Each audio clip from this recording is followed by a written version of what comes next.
नमस्कार दोस्तों, मैं अभिषेक मौर्य हाजिर हूँ एक नए वीडियो के साथ। तो आज हम पढ़ने वाले हैं भारत के निर्वाचन आयोग के बारे में। तो 5 मिनट में समझेंगे भारत के निर्वाचन आयोग के और इनके जो तथ्य हैं जो हमें एग्ज़ाम्स में देखने को मिलते हैं, ठीक है? तो उन सभी तथ्यों के बारे में जानेंगे, फटाफट से आइए देखते हैं। तो पहले बात कर लें भारत के निर्वाचन आयोग की जो संरचना है उसके बारे में बात करेंगे। तो इसका अगर उल्लेख की बात कर लें तो जो इसका उल्लेख है भारत के निर्वाचन आयोग की वो किसमें है? भाग 15 में है, ठीक है? यहाँ पर 5 लिख गया है तो यहाँ पर क्या कर लेंगे भाग 15 कर लेंगे, ठीक है? भाग 15 में इसका उल्लेख मिलता है। और अनुच्छेद की बात कर लेंगे, अनुच्छेद 324 से 29 में अगर आएगा।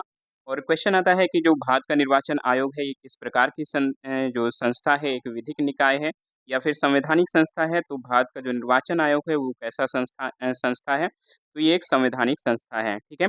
इसके गठन की बात कर लेंगे तो इसका जो गठन हुआ था 26 जनवरी 1950 को हुआ था। और यही वजह है कि 25 जनवरी को प्रत्येक वर्ष राष्ट्रीय मतदाता दिवस के रूप में मनाया जाता है। आगे बढ़ेंगे।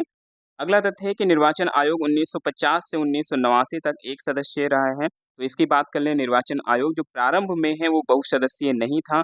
और ये किस प्रकार से एक सदस्यीय और बहुसदस्यीय हुआ उसके बारे में जान लेते हैं। तो निर्वाचन आयोग 1950 से लेकर 1989 तक ये एक सदस्यीय रहा था। इसका मतलब क्या है? एक सदस्यीय का मतलब सिर्फ और सिर्फ एक क्या होता था? मुख्य चुनाव आयुक्त इसमें होता था। पहली बार निर्वाचन आयोग बहुसदस्यीय कब हुआ? तो ये हुआ 16 अक्टूबर 1989 को, ठीक है? 16 अक्टूबर 1989 को पहली बार जो ये निर्वाचन आयोग है बहुसदस्यीय बना। और इसके जो मुख्य निर्वाचन आयुक्त थे वो थे आपके आरवीएस पैरी शास्त्री। और अन्य जो चुनाव आयुक्त थे उसमें अगर देखा जाए तो एसएस धनोआ और पीएस सहगल का नाम आता है। आगे बढ़ेंगे। राष्ट्रपति की अधिसूचना के आधार पर निर्वाचन आयोग 3 सदस्यीय बनाया गया, ठीक है?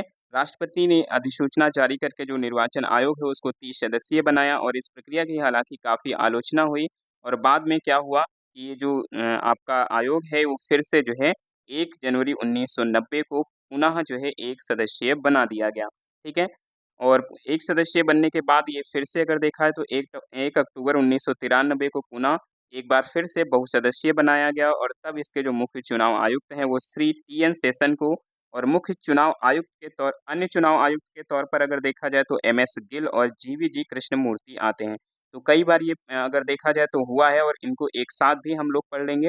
अधिनियम की बात कर लें, मुख्य चुनाव आयुक्त एवं अन्य चुनाव आयुक्त सेवा शर्तें जो अधिनियम है वो 1993 का है, ठीक है? प्रावधान क्या था इसमें? तो चुनाव आयोग क्या होगा? बहुसदस्यीय होगा और साथ ही कोई भी जो निर्णय है वो सर्वसम्मत या फिर बहुमत के आधार पर लिया जाएगा, ठीक है? आगे बात कर लें तो मुख्य चुनाव आयुक्त श्री टीएन शेषन ने इस मामले को क्या किया, इसकी वैधता को जो है न्यायालय में चुनौती दी थी। और सुप्रीम कोर्ट ने 14 जुलाई 1995 को एक निर्णय दिया जिसमें ये बताया कि संसद के अधिनियम 1993 को जो है वैध वहाँ पर ठहराया गया। और कहा कि मुख्य चुनाव आयुक्त और जो अन्य चुनाव आयुक्त हैं उनके जो अधिकार होंगे वो क्या होंगे? बराबर होंगे। तो बराबर होने का अधिकार से मतलब ये है कि कोई भी जो निर्णय है वो सर्वसम्मति और बहुमत के आधार पर ही होगा। आगे बात कर लें तो जो विवाद था वो समाप्त हो गया। तब से लेकर आज तक जो निर्वाचन आयोग है वो 3 सदस्यीय बना हुआ है, ठीक है? तो एक बार एक साथ पढ़ लेते हैं तीनों चीज़ों की कब-कब ये हुआ। तो एक सदस्यीय कब हुआ? तो 1950 से 1989 तक एक सदस्यीय रहा। पहली बार बहुसदस्यीय कब हुआ? तो 16 अक्टूबर जो है 1989 को पहली बार ये बहुसदस्यीय बना। एक सदस्यीय फिर से कर दिया गया कब? 1 जनवरी 1990 को। उसके बाद दूसरी बार बहुसदस्यीय कब बना? तो 1 अक्टूबर 1993 से लेकर अब तक की अगर बात कर लें तो अभी भी जो है वो जो चुनाव आयोग है आपका क्या है? बहुसदस्यीय है, ठीक है? और बात कर लें यहाँ पर कुछ इम्पोर्टेंट फैक्ट्स के बारे में। तो प्रथम जो चुनाव आयुक्त हैं वो कौन थे? वो सुकुमार सेन थे। और प्रथम महिला चुनाव आयुक्त की बात कर लें तो वीएस रमा देवी थी। और वर्तमान में मुख्य चुनाव आयुक्त की बात कर लेंगे तो ये कौन है? ये हैं राजीव कुमार जी, जो कि 25वें चुनाव आयुक्त हैं, मुख्य चुनाव आयुक्त हैं। बात कर लें इनके कार्यकाल की कि चुनाव आयुक्त का कार्यकाल क्या होता है? तो 6 वर्ष 65 वर्ष आयु जो भी पहले पूर्ण हो वो इसका अगर देखा जाए तो कार्यकाल होता है। और 2.5 लाख रुपए माह, ठीक है? तो 2.5 लाख रुपए माह जो इनका वेतन होता है वो हो जाएगा। तो ये था आज का वीडियो कैसा लगा कमेंट बॉक्स में ज़रूर बताइएगा। और ऐसे ही वीडियो अगर आप चाहते हैं तो चैनल को तुरंत सब्सक्राइब कर लीजिए। बहुत-बहुत धन्यवाद। जय हिंद।